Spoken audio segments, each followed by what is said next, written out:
Why is it that throughout history, the most ruthless, manipulative, and dangerous people often end up ruling nations? It's a question that has haunted humanity for centuries. When we look back at ancient emperors, medieval kings, fascist dictators, and even modern corporate and political leaders, we notice something disturbing. Those who rise to the very top are often not the kindest, wisest, or most ethical. They are frequently the most cunning, the most strategic, sometimes even the most dangerous. This pattern isn't new, and it didn't go unnoticed. Over 500 years ago, a man named Machiavelli looked around at the political chaos of Renaissance Italy and came to a chilling conclusion. To survive in power, morality is optional. He wrote one of the most controversial books in political history, The Manual for Rulers, that described not how they should act, but how they actually behave to gain and keep power. In it, he suggests that to lead successfully, a person might have to lie, manipulate, and instill fear and betray their own values. For centuries, this book was banned, criticized, even labeled evil.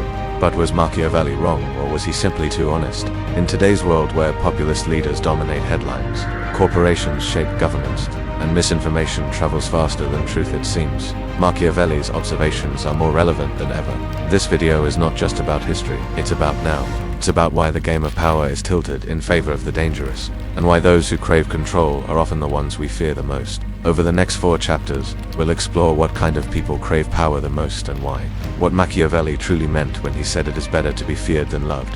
How modern systems actually reward ruthlessness. And finally, whether it's even possible to stop these people from rising in the first place.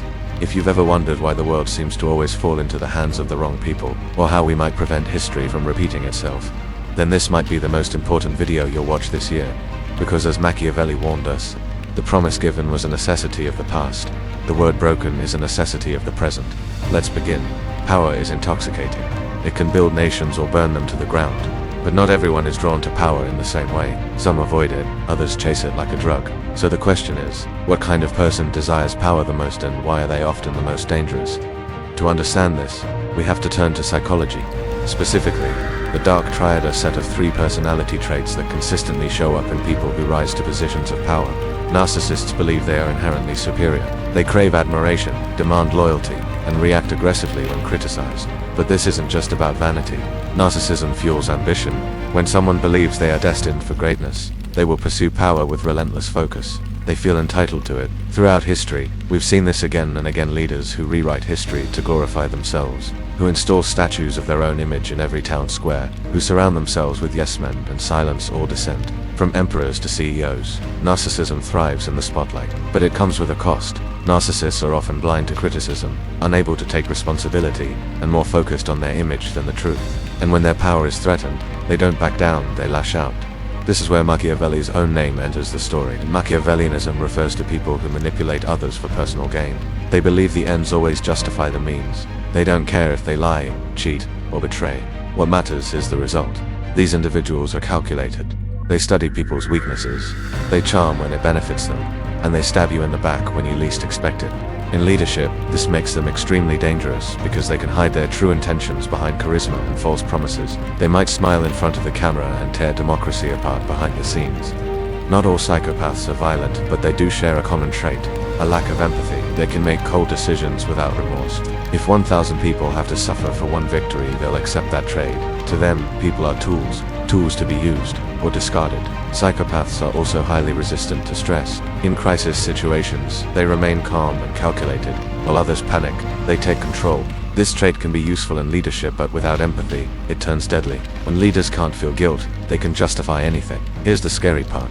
People who score high in all 3 of these traits, narcissism, Machiavellianism, and psychopathy, are often the most successful at climbing the ladder of power. Why? Because these traits are adaptive in competitive environments. In cutthroat systems, whether politics, business, or war, those who hesitate lose. Those who manipulate win. Machiavelli saw this clearly in Renaissance Italy. He lived in a world where betrayal, assassinations, and corruption were daily occurrences, and he concluded that to survive, a ruler must be willing to be ruthless. In The Prince, he wrote, "A man who strives to be good all the time will come to ruin among the great number who are not good." In other words, if you refuse to play dirty in a dirty game, you lose. There's a famous quote, "Power tends to corrupt, and absolute power corrupts absolutely." But modern psychology offers a twist. Power doesn't always corrupt, it often reveals. When someone gains power, they no longer have to hide who they are. their true character emerges. If they were selfish before they become tyrants, if they were generous, they uplift others. And because positions of power attract people with dark traits, we keep seeing the same pattern. The worst kinds of people keep rising to the top. It's not that they become monsters, they already were. Power just gave them the stage. If you're wondering, what about the kind, ethical, honest people? The answer is painful. They often don't rise to power because the path to power itself is corrupt. To succeed, you have to play a game that favors aggression, manipulation, and ambition over empathy and integrity. Think of it like this. Imagine two people applying for the same leadership role. One is aggressive, confident, and doesn't hesitate to take credit for other people's work. The other is honest, humble, and prefers collaboration. Who gets the job? In many systems, it's the first one. Not because they're better, but because they know how to present themselves, network ruthlessly, and say what people want to hear. Over time, this filters out the good and promotes the dangerous. Machiavelli saw this flaw centuries ago. He didn't create it, he exposed it. He simply said out loud what most people knew but didn't want to admit. Not necessarily, but we are vulnerable. If we don't understand the psychology of power, if we keep assuming that charisma means competence, or that confidence equals morality, we'll keep repeating history. Dangerous people crave power, not because they want to serve, but because they want control.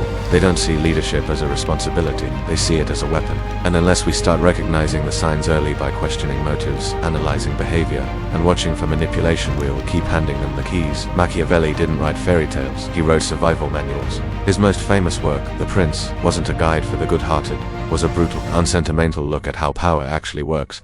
And what makes his work so disturbing is how relevant it still is.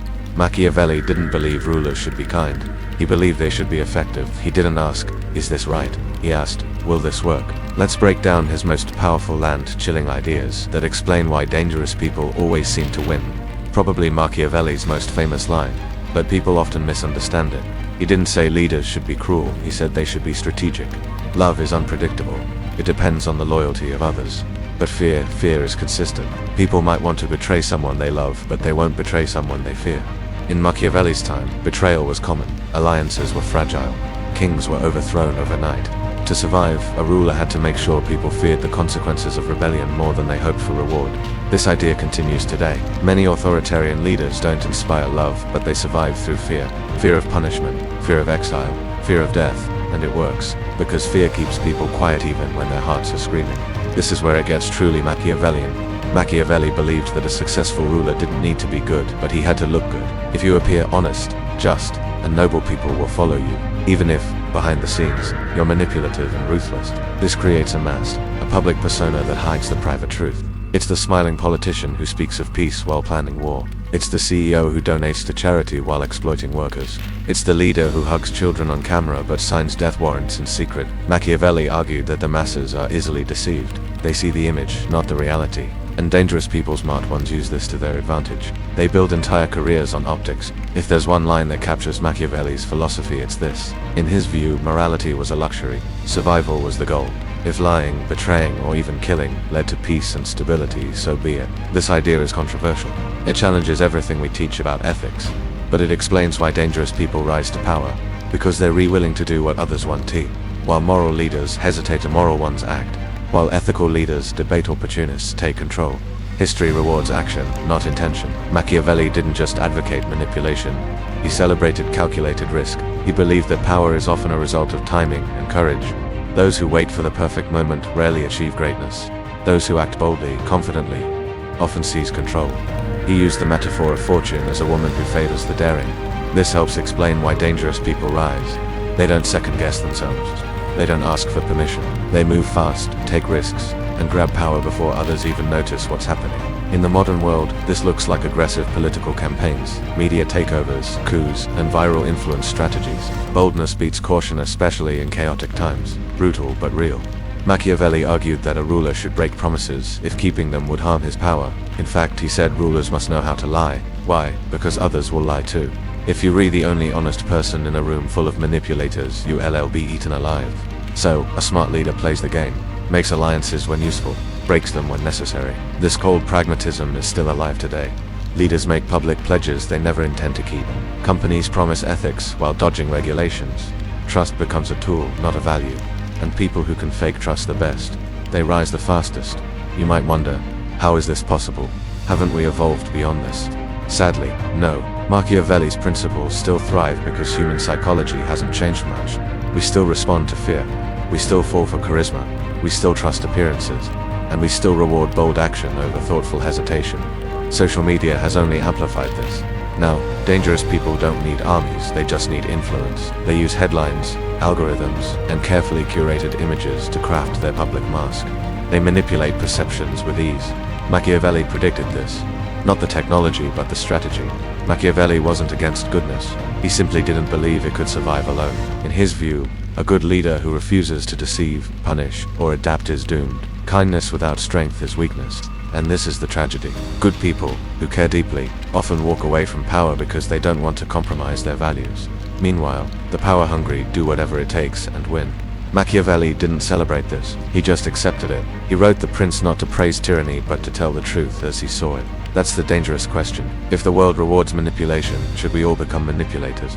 If the system favors fear, should we rule through fear? This is where philosophy meets morality. Machiavelli shows us the rules of the game, but we must decide how we want to play. Do we use his insights to fight back against dangerous leaders? Or do we become one? It's one thing to understand how dangerous people rise to power. It's another thing far more uncomfortable to understand why we let them. Why, in every era, from ancient kings to modern dictators, from corrupt CEOs to manipulative influencers, we, the people, so often choose the very individuals who later betray or oppress us.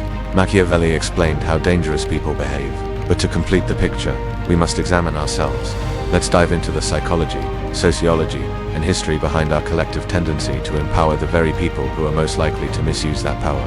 Human beings crave safety, not just physical safety but psychological certainty. Uncertainty creates anxiety. We want someone to tell us what's going to happen next, someone who appears sure, strong, in control. Dangerous leaders know this. They don't speak in maybes or it depends, they speak in absolutes. I alone can fix this. Everything you fear, I will crush it. Your future, leave it to me. In times of crisis, economic collapse, war, pandemics, people don't always look for the wisest leader. They look for the most confident one.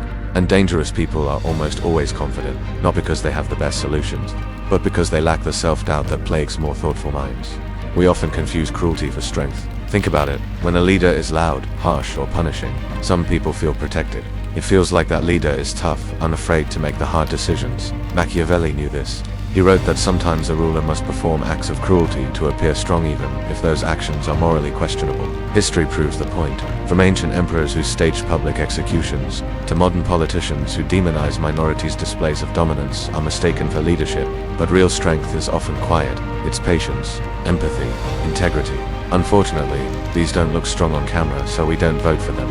Dangerous leaders rarely act alone. They control the story. They surround themselves with loyal media, sycophantic voices, and echo chambers. They repeat the same message again and again until it becomes truth. Propaganda isn't just about lies, it's about framing. It's about choosing what gets attention and what gets ignored. Machiavelli understood this centuries ago. He wrote that rulers must shape public perception because perception is more powerful than reality. Modern examples are everywhere. Political campaigns with empty slogans, influencers manipulating their audience with polished narratives, algorithms feeding us the content we already agree with while hiding the rest. Propaganda makes dangerous people look like saviors, and it makes opposition look like chaos. So we follow the voice that feels safe, even if it's leading us off a cliff. Our brains are wired for tribes. We evolved in small groups, to protect our own, to fight the outsider. This instinct, once useful for survival, is now exploited by powerful people. They divide us, not by accident but strategically. We are the true citizens. They are the enemy, we must rise. They must be stopped. This binary thinking shuts down critical thought. Once we feel we're part of a righteous tribe, we stop questioning our leaders, even when they act unjustly, because they're acting for us. And once you believe someone is on your side, you're more likely to forgive their flaws, or ignore their lies. Charisma is a superpower. It seduces, it disarms, it blinds. Many of history's most dangerous leaders weren't ugly tyrants yelling in dark rooms. They were charming, witty, inspiring. They made people feel seen as if they finally had a voice. But charisma is not character. It's entirely possible for someone to be confident, funny, and magnetic while hiding deep cruelty underneath. This is especially dangerous in the age of social media, where every leader, influencer, or expert becomes a brand, and we, the audience, mistake performance for authenticity. Machiavelli warned that appearances are more persuasive than truth. We didn't listen, sometimes. It's not that we actively support dangerous people, it's that we do nothing to stop them. We stay quiet. We think, it's not my problem, or worse, someone else will speak up. This is the bystander effect. and it happens at scale. When people see injustice or cruelty, but feel powerless or uncomfortable, they often disengage. Dangerous leaders count on this. They push boundaries gradually each time, seeing if people will resist. And when no one does, they push further. It's not one big moment of evil, it's 1,000 small ones that go unchallenged, until suddenly, they're untouchable. From childhood, many of us are taught to respect authority without question. Do what the teacher says. Don't argue with your elders. Obey the rules. This conditioning continues into adulthood, in the workplace, in religious institutions, in government. And so, when someone rises to power and demands loyalty, many people comply not because they agree, but because they were trained to obey. This is why dangerous people in power often insist on titles, uniforms, rituals. They want to symbolize authority. Because once they wear the uniform, people listen regardless of what they say. Machiavelli didn't trust this. He believed people should understand power, not just obey it. Perhaps the most sobering reason dangerous people rise is because we're exhausted. In a world of non-stop news, social pressure, economic instability, and emotional burnout, many of us are just trying to survive. We don't want to think about politics or ethics or power structures. We want rest. And dangerous leaders offer simplicity. I'll fix it. Trust me, you don't have to worry anymore. It's tempting because complex problems are hard to face. So we outsource our agency to someone who says they'll handle it for us. But in doing so, we give them everything. Ultimately, the rise of dangerous people isn't just about them. It's about us, what we fear, what we believe, what we're willing to trade for a false sense of security. Machiavelli didn't create the game. He just described how it works. The real question is, why do we keep playing by these rules? And what would it take for us to change them? The world Machiavelli described feels dark, cunning over kindness, fear over love, power over truth. And yet, the question remains, is it possible to be good and still win? Can you lead with empathy, integrity, and fairness and still survive in a system rigged for the ruthless? This final chapter is not about theory, it's about reality.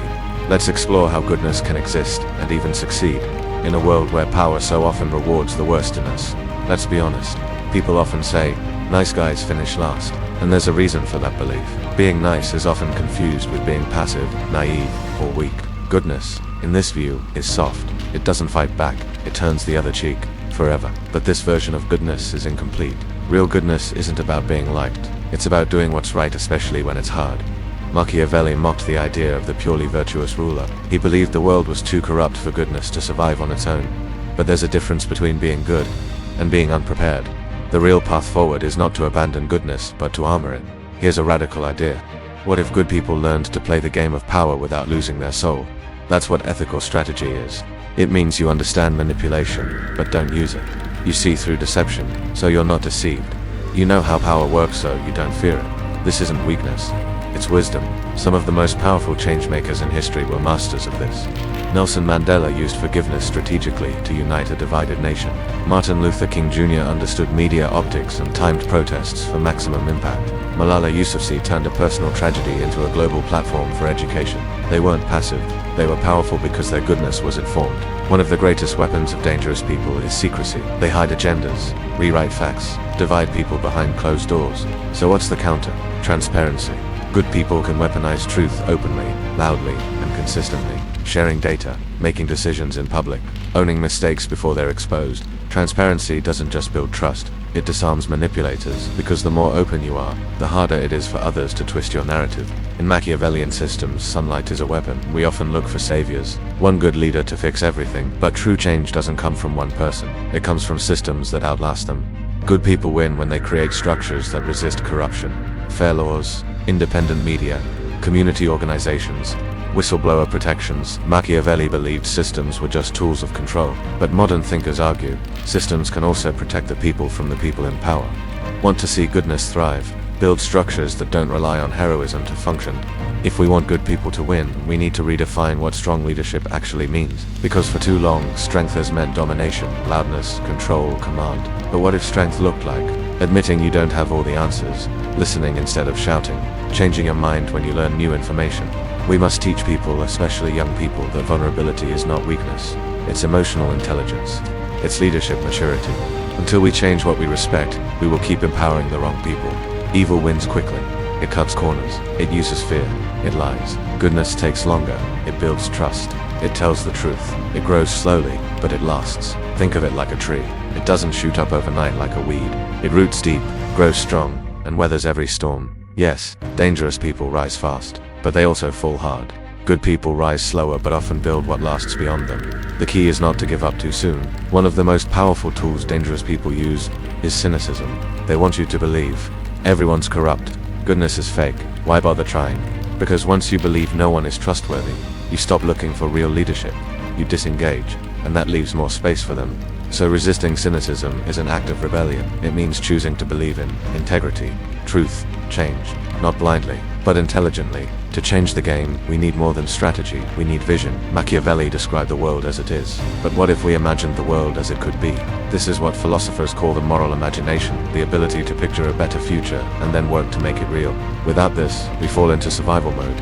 We adapt to injustice instead of resisting it. Good people win when they dare to imagine and act even when the odds seem against them. Especially then. Ironically, to defeat Machiavellianism, you must understand it. Not to become like Machiavelli's princes, but to recognize their moves and counter them. You don't have to be cruel, you have to be aware.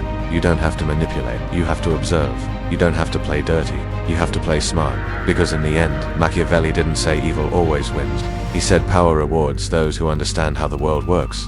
What if good people understood, too? So, can good people win in a Machiavellian world? Yes, but not by being passive, not by being blind. Good people win by being prepared, by being strategic, by being relentlessly ethical in a world that tempts them to be otherwise. This is not easy, it never was.